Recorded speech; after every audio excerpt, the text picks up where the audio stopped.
And this is courtesy of Monty Graham's lab at the Dauphin Island Sealab.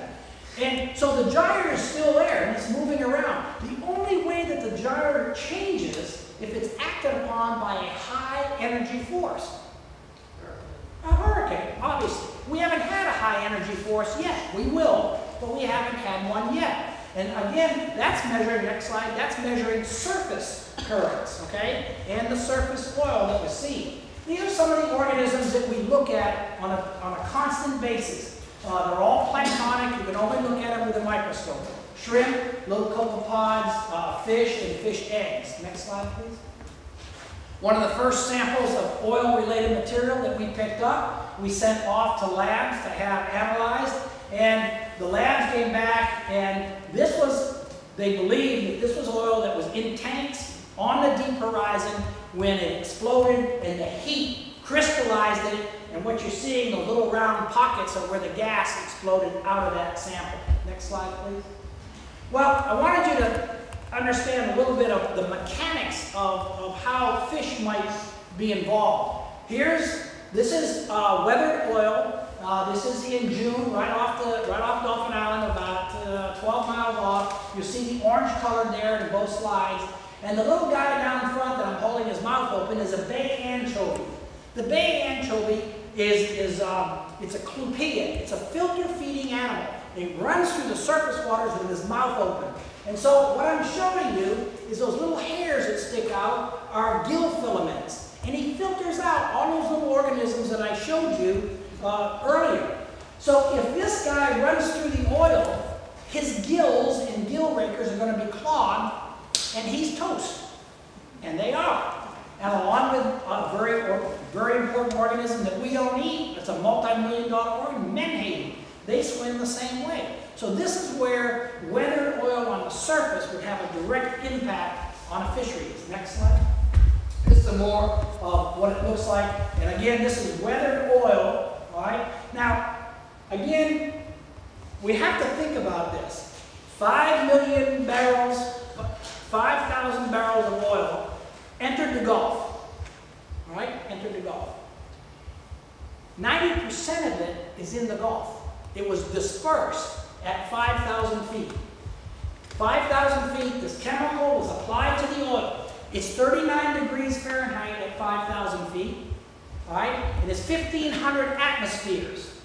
What the dispersant does to the oil at that depth, nobody knows. It's never, ever been used at 5,000 feet.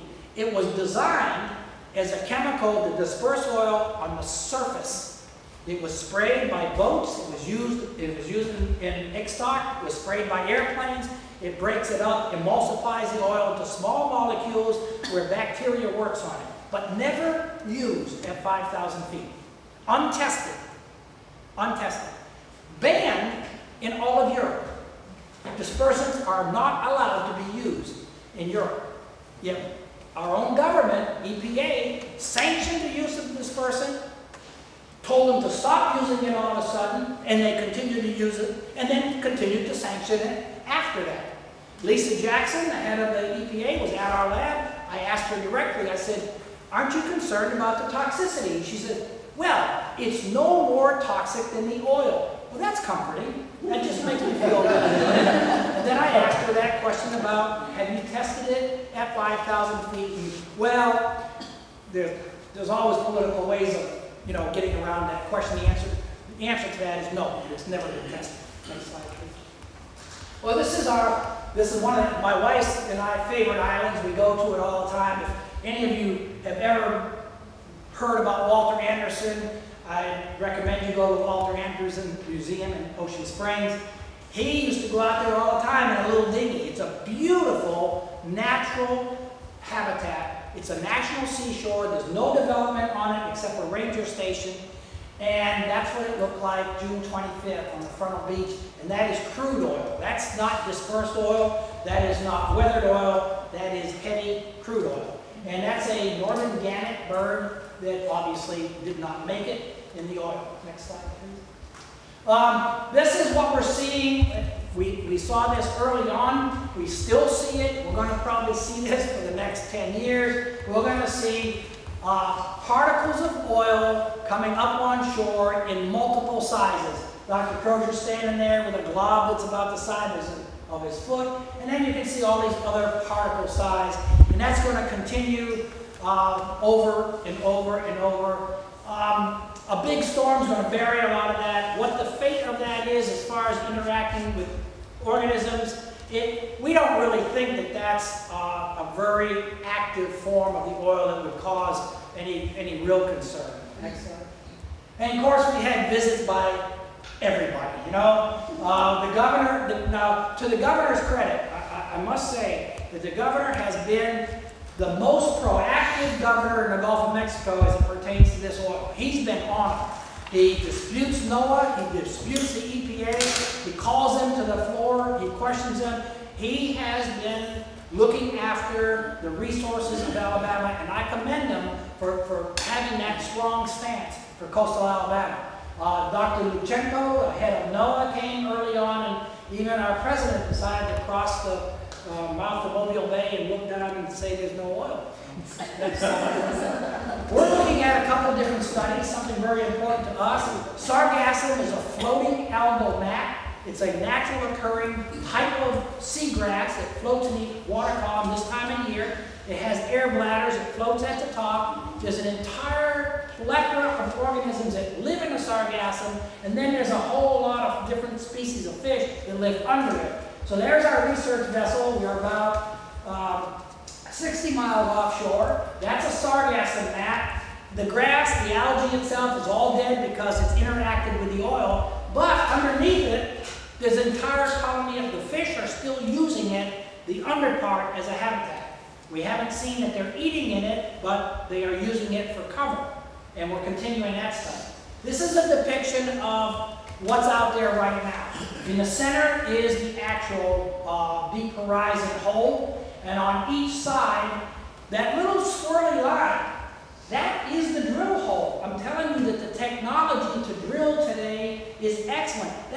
That are the two relief wells, and that's how they can drill today. They can make that thing snake just like a ribbon, and they have. And both wells, both relief wells, are at depth. Why does BP want them there? Well, one was to put cement into the well underneath. But let me tell you this. BP found the largest reservoir of oil in the world. That's the recording that we hear right now. This is the largest oil reserve, and they got the lease on it. They don't want to be kicked out of the Gulf of Mexico. They want one of those wells in very short time will start to be pumped to bring the oil up to help pay all the costs of the damage that they've done. They don't want to lose that opportunity. And of course, Exxon, Shell, Chevron, they don't like them kicked out of the Gulf because then they can tap into it. Next. Well, booms. If it doesn't move, boom it. I've got to tell you, booms are worthless. In our habitat, booms are worthless. Perhaps if you're up in the river system where you're not in a lot of flow and you're not in a lot of wind, the boom will stay in place and it might stop some things. In our coastline, the boom doesn't work. The Coast Guard tried to put a boom across Mobile Bay. It lasted a couple hours and tore in half. We're in a high energy environment. It just doesn't make it. Next slide. And we pick up oil in all kinds of forms. Every possible way we're out there picking up oil. Next slide, please. On the west end of Dauphin Island, I saw these poor guys at the top. They're out there, and they asked me to come out and consult about this. They had a pile of seashells that had oil on it. A pile of seashells. And they were told to sieve them through that little screen sieves there. Shovel it in. And why? So I told the ADEM guy, he said, well, what do you think? I said, this is stupid.